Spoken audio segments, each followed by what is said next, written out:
miles south of Pyongyang to North Hwanghae Province, a place where people are definitely not used to seeing foreigners. Hello. Even getting permission to come here is complicated. Oh. There's a lot of discussions that are happening, making sure that we're going to the right place, speaking to the right people.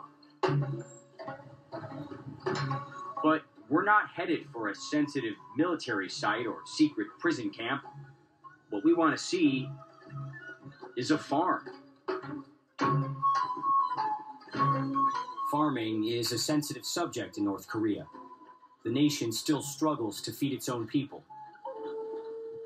Limited farmland and a significant drought could put millions at risk. The United Nations World Food Program estimates 70% of the population, nearly 18 million North Koreans, don't have a sufficiently diverse diet. They survive on basic staples, rice, porridge, fermented cabbage called kimchi. Beef, chicken, and pork are often too expensive. This handful of farmers seems to be putting on a demonstration for our benefit. After they finish, I try to ask them some questions. Most of the group is camera shy. But Yoon Myung-goom has plenty to say. The thing I am fond of is, for us farmers, is the land. Just taking care of the land. How long have you been doing this? It's been about 10 years since I came here. What's the farthest that you've ever traveled from home? Not that far. If you could leave North Korea and go to any other place in the world, where would you like to visit? I want to visit the U.S. Her answer surprises me. No North Korean has ever told me they want to visit the United States.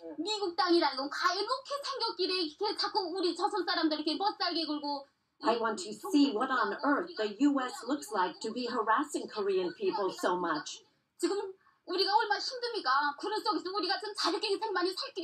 It's so hard for us right now because of it. I really curse the Americans and want to destroy their land. Now, I understand her answer. It's very nice to meet you. I wish you the best.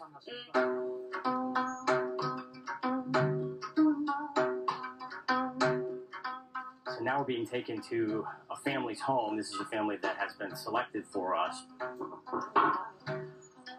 Like most families in this farming co-op, they grow their own crops in the front yard, offering to share some of their food with us. They tell me this is a typical lunch. Ooh, it's got a kick to it. It's strong. Duck eggs, bean paste, and rice, wrapped in lettuce with garlic and spices. Simple, healthy, delicious. Mm-hmm.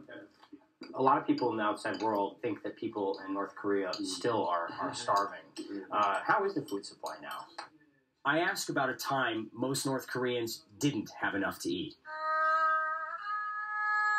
The North Korean famine of the late 1990s. Hundreds of thousands, possibly millions of North Koreans died of starvation.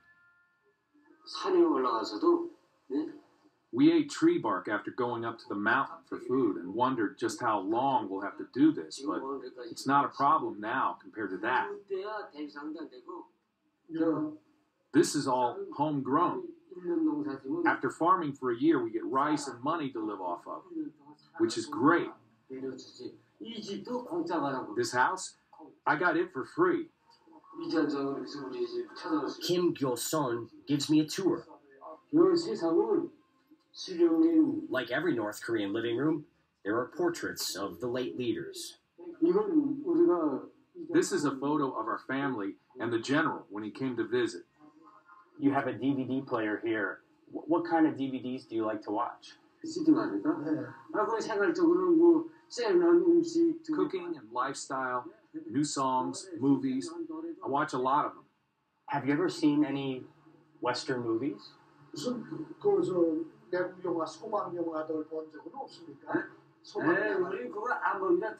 Oh, we don't watch them. We wouldn't even if we could. He does watch state TV. and he listens to propaganda broadcasts on the radio. But his favorite ritual, like many of his generation, reading the newspaper. How important is the state media to getting information about what's happening? It's very important. It gets broadcast right away to everyone through television and newspapers on that day. The reaction is amazing. So what do you know about President Trump? What have you heard about My opinion from reading the newspaper, I think President Trump is an impulsive person. I think he's impulsive and not calm. And so he's losing the trust of the American people.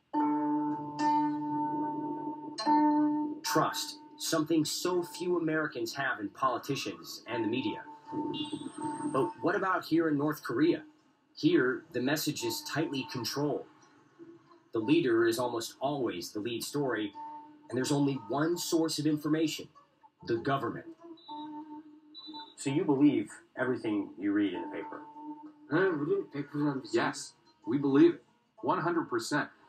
Ask anyone, and they'll give you the same answer.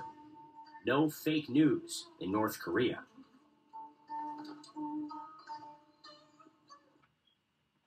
Spying is universal. The United States is the prime target.